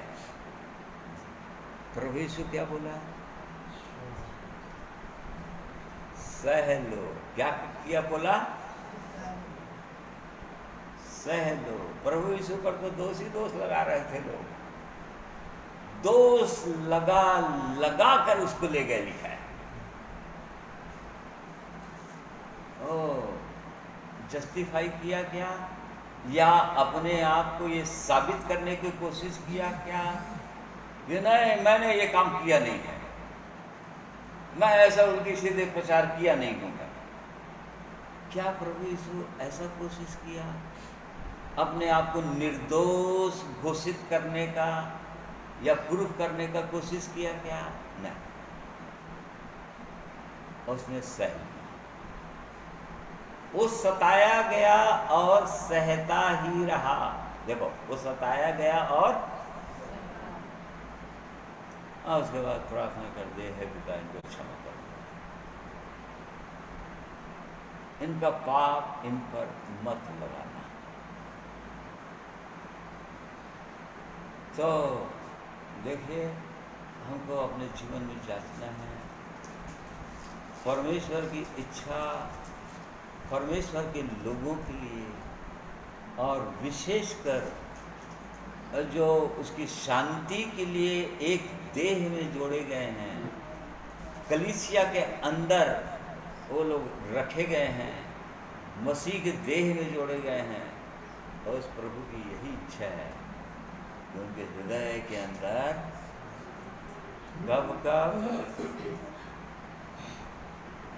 कब हमेशा, सदा, सप्ताह भर, 24 घंटे और शांति। ये परमेश्वर के अद्भुत महान प्रेम। परंतु कब आएगी? क्यों नहीं आती? क्या कारण है क्यों नहीं आती? भला होता कि तुम मेरी आज्ञाओं को सुनना नहीं चाहते, हम सुनते नहीं हैं। परमेश्वर कुछ बोलना चाहता है या किसी भाई बहन के द्वारा बोलना चाहता है, अपने लोगों के द्वारा बोलना चाहता है, अपने अगुओं के द्वारा बोलना चाहता है, बताना चाहता है। एवरी बहन आपके अंदर ऐसे ऐसी। एक समय था जब एक बहन को मैं सीधा सीधा बोल दिया था, सीधा सीधा बोल दिया था, क्योंकि उसके पति ने शिकायत किया था। ये कभी भी आराधना जाती है तो और किसी के साथ जाती है, मेरे साथ, उसका पति है वो, मेरे साथ क्यों नहीं जाती? और उसको एक दिन गुस्से में आ गया था भयंकर उसका पति, और शायद एक थप्पड़ लगा भी दिया था। विश्वासी गए और तब फिर एक सांझ को मैं गया, काफी 10-11 बज गया था रात। उनको समझाने की कोशिश किया, बहन देखिए ठीक नहीं, आपका पति इसके प्रति ऑब्जेक्शन कर रहा है। यहाँ तक कि बंदूक भी तान दिया था वो, उसके पास था बंदूक। और तब सीधा सीधा जब बता दिया, मैं अपने जीवन को चेक कीजिए, कहीं पर अहंकार, कहीं पर घमंड तो नहीं उठ रहा है आपके अंदर, उसको चेक कीजिए। और उसके बाद दूसरा दिन समझ में आ गया। दूसरे दिन से मैं देखा कि एकदम बुरा मान गई, एकदम बुरा। वो बात ही नहीं करना है। वो चार्ल्स भाई नहीं, वो चार्ल्स पटेल ऐसा ऐसा बोलता है, भाई से एकदम दूसरा बात आ गया है। हाँ, उसके बाद शैतान भी घुस गए इसके अंदर, ऐसा ऐसा। देख लो जी, ऐसा ही होता है इस जीवन में। वो परमेश्वर सिखाना चाहता है, समझाना चाहता है, चिताना चाहता है अपने लोगों के द्वारा, ठीक है। तो परमेश्वर बोलता है, यदि तू मेरी आज्ञाओं को सुना होता, किनके द्वारा? मेरे जनों के द्वारा। वो अपने जन को भेजा था परमेश्वर, अपने नबी को भेजा था, जाकर बता दो मेरे लोग हैं ये लोग, इनको मैंने चुना है, याकूब को मैंने चुना है। वो कैसी दशा में था, कहाँ पड़ा हुआ था, कैसे झूठ, अड़ंगा, धोखाबाज वो था, तो भी बड़े बड़े प्रेम से मैंने उनको बुलाया है, चुना है। वो भूल गया, मेरे प्रेम को भूल गया। वो जाकर चिता दे उसके अपराध को बता दे और इस्राएल को उसका पाप जता दे, उसको दिखा दे सीधा सीधा। याकूब को अपराध मतलब यदि कोई झूठ बोल रहा है तो दूसरा तीसरा व्यक्ति सुन लिया है, वो तो झूठ भी बोलता है, उसको अपराध बोलते हैं, ठीक है नहीं। और कोई चीज़ को उठा ले, मैंने कुछ चोरी की कर दिया, उसको अपराध बोलते हैं। वो याकूब बोलता है इसको। परंतु इस्राएल वो चोरी नहीं करता, वो झूठ नहीं बोलता। परंतु भाई मेरे से ज़्यादा बढ़ रहा है, इधर डाह आ गया, हृदय के अंदर जलन आ गया, ये कैसे हो गया मेरे से आगे, उसको पाप बोलते हैं। इस्राएल को पाप दिखा देना, क्योंकि वो लोग अपने ऊपर भरोसा करने लग गए हैं, अपने आप को धर्मी समझने लग गए हैं और वचन खूब जान गए, प्रचार करते हैं और दुष्ट आत्माएं भी भाग जाती हैं।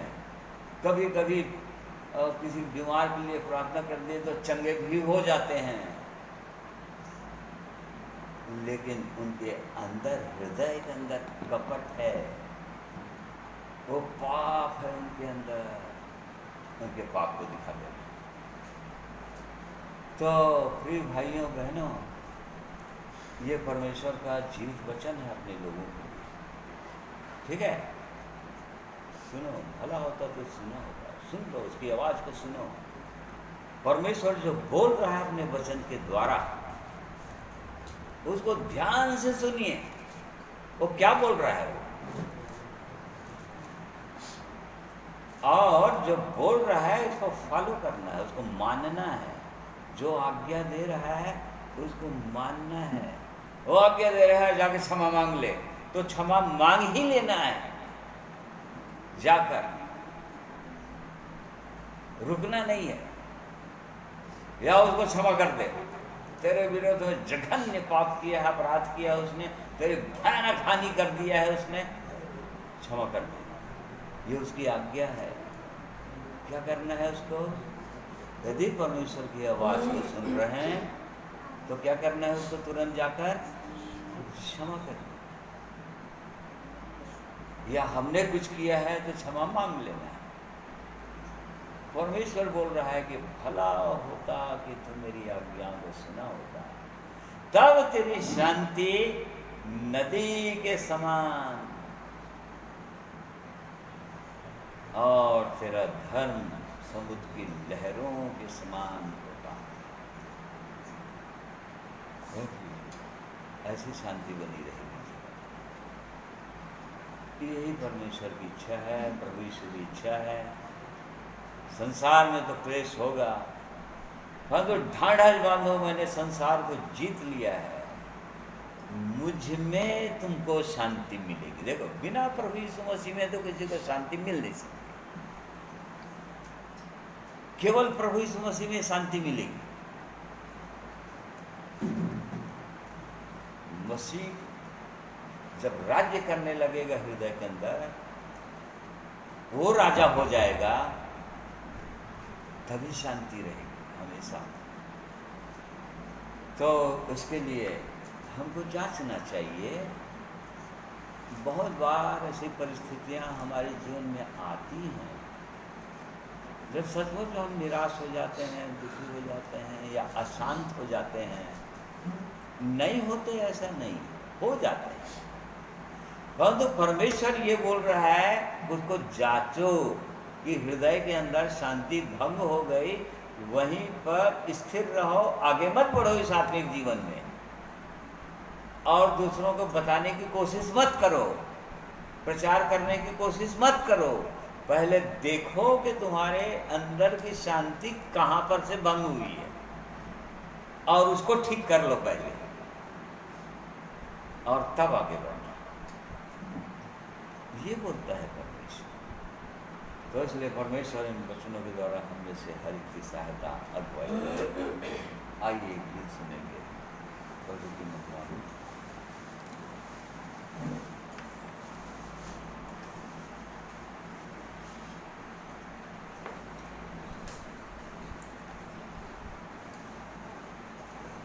परमेश्वर पिता का धन्यवाद करते हैं सुंदर वचन के लिए।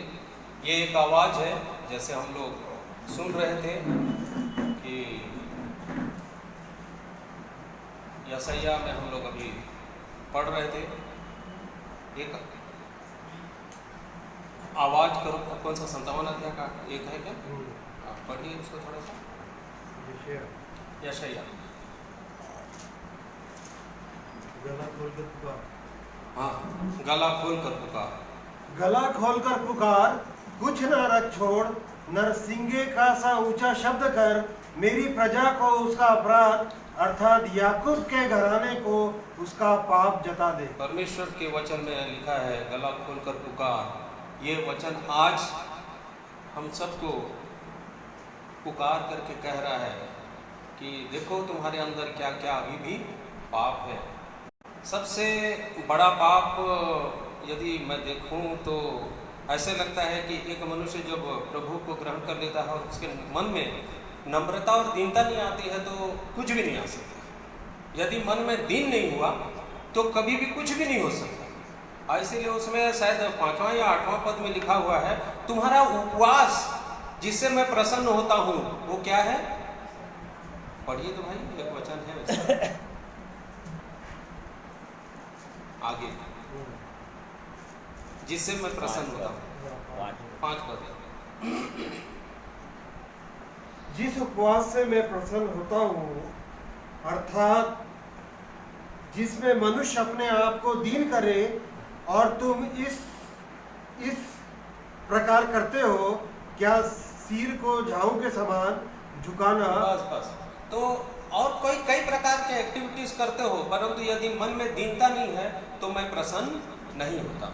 तो एक मनुष्य से परमेश्वर तभी प्रसन्न होता है जब वो अपने आप को क्या करता है? दीन बनाता है। ये कहना चाह रहा था, और इसीलिए वो आज भी हमको चाह रहा है कि दीन बन करके अपने अपने पाप और अपराध को उसके सामने मान लो। दीनता का एक उदाहरण जिसको मैं गीत के रूप में गाऊंगा, ये आवाज़ है, ये मुनादी कर रहा है परमेश्वर का वचन हम सब के लिए, पूरे संसार के लोगों के लिए, कि गला खोल करके पुकारो लोगों को, उनके पाप जता दो, ताकि वो और भी अपने पाप और अपराधों से मन फिराएं और दीन बन जाएं। आइए सुनेंगे इस गीत को।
कोई आवाज देता है मुनादी कर जमाने में, कोई आवाज देता है मुनादी कर जमाने में, संभालूंगा तुझे मैं रोज तेरे आने जाने में। कोई आवाज देता है मुनादी कर जमाने में।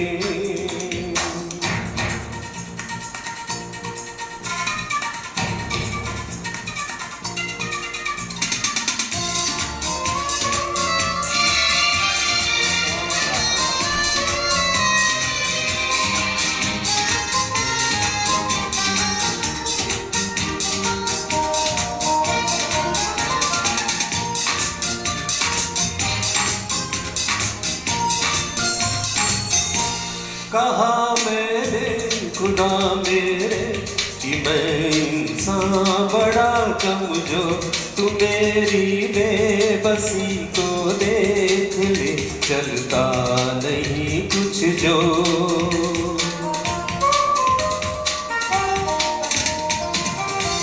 कहा मेरे खुदा मेरे कि मैं इंसान बड़ा कमजोर, तू मेरी बेबसी को देख ले, चलता नहीं कुछ जो।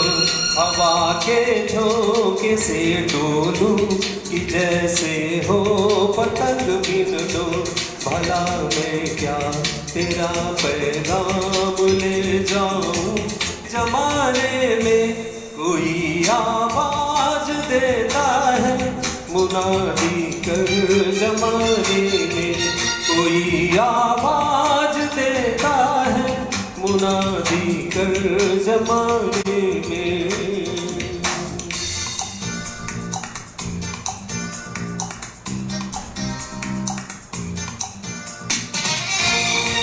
कहा मैंने खुदा मेरे, मैं इंसान बड़ा कमजोर। प्रभु सहायता करे कि हर एक इंसान ऐसा ही कहे।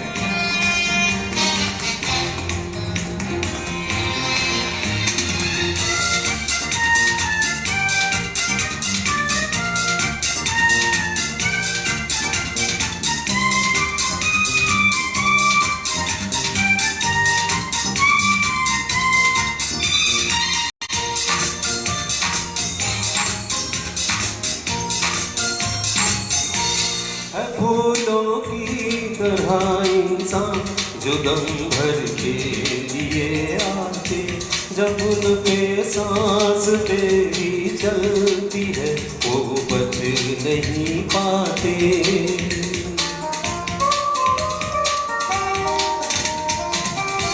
है फूलों की तरह इंसान जो दम भर के लिए आते, जब उन पे सांस तेरी चलती है वो बच नहीं पाते। नहीं औकात इंसान की नजर वो फिर नहीं आते, मगर तेरा कलाम अवधि बना रहता जमाने में।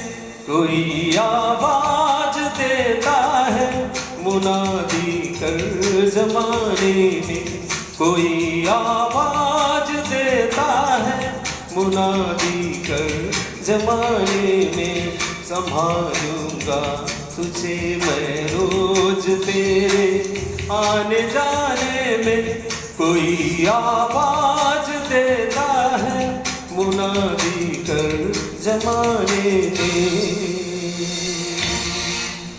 Thank you Jesus. प्रभु सहायता करे। मनुष्य है क्या?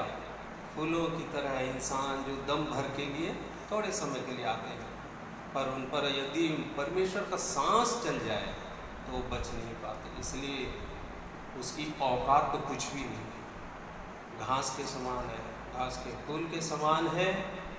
और यहाँ तक कि वो भाप के समान है। और लिखता है मगर परमेश्वर का कलाम जो तुमको आह्वान कर रहा है, तुमको पुकार रहा है, आवाज़ दे रहा है, तेरे आगे पीछे सदा मैं रहूँगा, तू मेरी आज्ञाओं को सुन तो सही, मेरी बातों को मान तो सही, अपने आप को दीन और नम्र कर तो सही, मैं तेरे साथ साथ चलूँगा। सो परमेश्वर इन वचनों के द्वारा से परमेश्वर हम सबको और भी आशीषित करे। प्रभु की महिमा।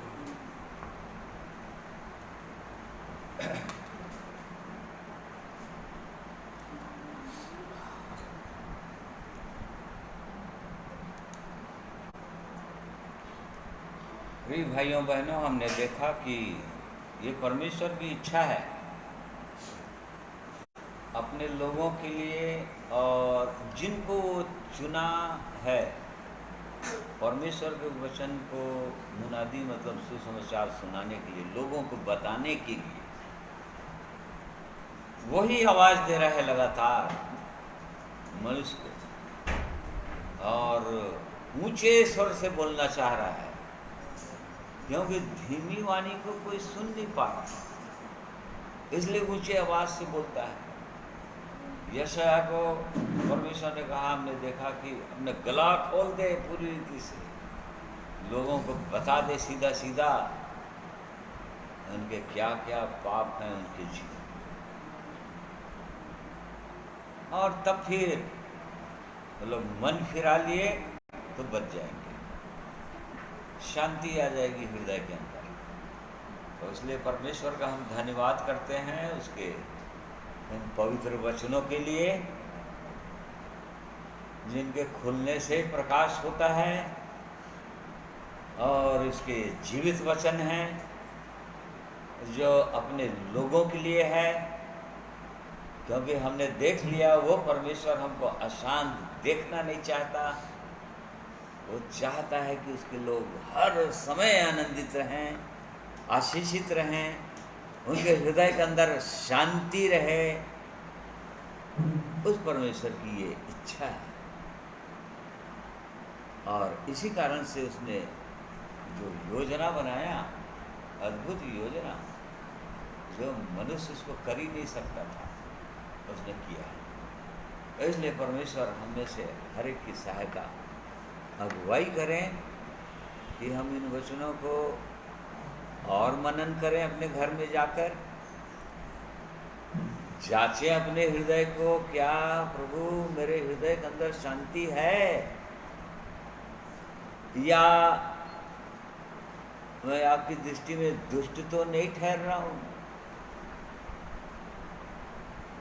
जो समुद्र के समान तो नहीं, दूसरा जगह लिखा है जो मैल और कीच उछालता है।